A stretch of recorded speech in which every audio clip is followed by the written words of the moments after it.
All right, folks. So we're going to continue our journey on all things related to exponential functions and logarithms. And today we're going to look at using logarithms to solve exponential decay problems. Now, you've already been exposed to some exponential decay functions, but today we're going to look at something new and different that we haven't looked at before, and we're going to look at how we can use logarithms to get a feel for this. Now, before we get into the logs, we'll have to do some other stuff, like we'll have to establish what is the exponential decay function. So we'll see how far we can go today in one video, and if I can't fit it all in today, then we'll work on it more in another video. So, what are some exponential decay problems that we might be interested in? Well, it turns out that the rate in which drugs or alcohol, let me go ahead and give you a highlight on this. The rate in which drugs or alcohol leave your system, they leave your system at an exponential decay rate. DUI charts. If you go to register for a driver's license, or if you go to get your car registration, you get a fun little chart, and it tells you depending on your weight and your gender, how many drinks you can have before you exceed the legal limit. And we'll take a look at an example of that in just a second. Next thing is how frequently you can take pain medicine, and these are all kind of related to this first bullet here. If you have a headache or something and you need to take aspirin or Tylenol or Advil, you may notice that on the bottle it doesn't say take 15 of these or take 20 of these. It says you can take so many, and you can take so many in such and such time period. Well, how did they figure out what the time period is? Exponential decay and logarithms. Okay, so that is one good use for this math. If you're involved in what is it? I think it's anthropology, where you're trying to figure out how what ancient people are like. You come across some bones, you're digging at a site, and you want to find out how old the bones are. Carbon-14 radioactive dating. Now, I believe you can actually use carbon-14 radioactive dating for CSI as well, but I'll have to double check my facts on that one. Anyways, we will use something called radioactive dating to date things that are alive. Certainly bones, we can use that with. It's very interesting.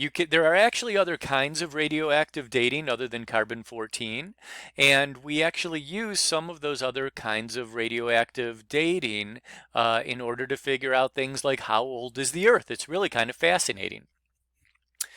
In general, radioactive particles decay at an exponential rate. Okay, I happen to be super sensitive to caffeine. So I am very concerned about when will the caffeine leave my system. Caffeine is just another kind of drug, and if you take it, if you drink coffee, some people like me need to know, when is it going to be gone? When is this effect going to end? And on the other hand, from the other perspective, some folks really need their caffeine, and some folks are kind of hopeful that it'll last for a while. So how long will the caffeine effect last? So these are just examples of exponential decay problems, and we're going to try to apply logarithms. I don't know if we'll get to the logarithms today. We're going to revisit the exponential decay function in order to figure out what we're dealing with, and then we'll use logarithms to try to solve something about these problems. Okay, let's take a quick look at the next slide that I have for you.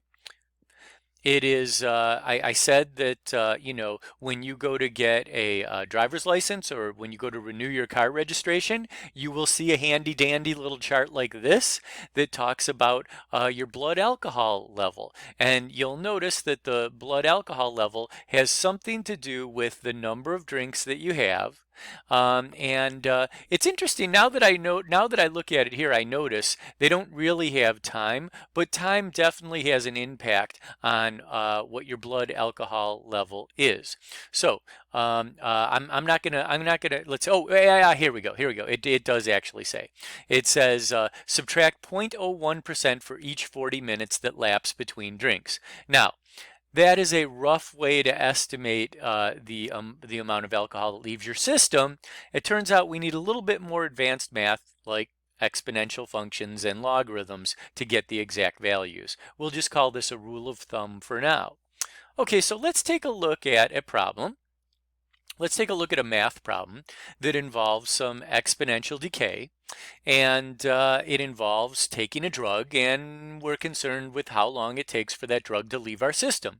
In this case, we're talking about Tylenol, a perfectly acceptable over-the-counter drug you can get in any drugstore. And it is really, Tylenol is just a brand name. It's actually, the drug itself, or the chemical, is actually acetaminophen. And it turns out that in your system, this substance, acetaminophen, has a half-life of 3 hours. Now, what that means is that every 3 hours, half of the amount that is in your system will be gone. And you can imagine how that might happen. Maybe you go to the bathroom, for example, okay? So if you take a single 325 milligram tablet, and I believe that is regular strength, extra strength has more milligrams, you will have 162.5 milligrams of the drug in your system in 3 hours. In other words, 3 hours later, you will have half of the 325 milligrams in your system. 3 hours after that, you will have half of the 162, which is 81. And then 3 hours after that, you will have half of the 81, etc., etc., etc. This is known as exponential decay. And then they ask us, write a formula to model the amount of acetaminophen in your system after T hours. So we're going back to this thing. We got to write a model. So let's do it. So where do we begin? Well, models for exponential functions tend to look like y equals a times 1, either plus or minus r to the power of t. Now, the other day we did something where we had some growth. We wanted to see how long it would take $1 million to turn into 4 million, so we put a plus sign here. Today we're looking at decay, so it's 1 minus whatever the decay rate is. And in this case, the decay rate is, well, rather than me tell you, I'm going to have you pause the video and see if you can guess what the decay rate is from the information given so far. Go ahead and pause. Okay, I'm hopeful that you paused, and I'm hopeful that you gave some time to think about this, because I'm about to give you a spoiler. Here it goes. The decay rate in this particular case for this problem is going to be equal to 0.5.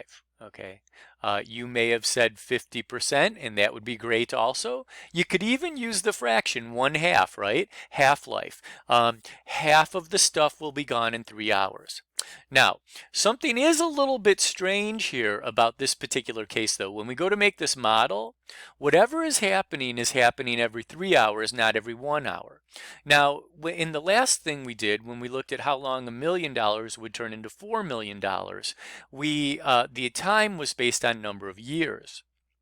In this case, the time is going to be based on hours, but it's not based on hours. It's based on every 3 hours. So we're going to have to figure out a way to adjust for that. Okay, so let's begin to modify this model here. Let's say that we start off with 325 milligrams. Well, what we've said in the past is that this A will be our beginning amount. So we'll go ahead and put 325 there as our starting amount. And eventually we will get to some amount. And usually Y is the thing that we're looking for. It's the amount that we have in our system after so many hours. So I'm just going to leave Y as Y, and we'll just know that that is the amount that is left after so many hours. The 1 minus the R is 0.5. And then here's the tricky part.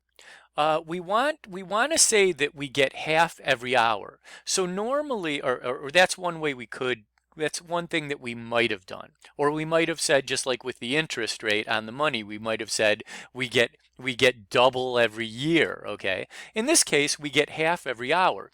So what we want to do is we want to keep multiplying by half again and again and again. And I apologize, I just said every hour, but it's every 3 hours. So what are we going to do to make sure that we multiply by 1/2 every three hours? Well, the way that we do that is we divide the t by 3.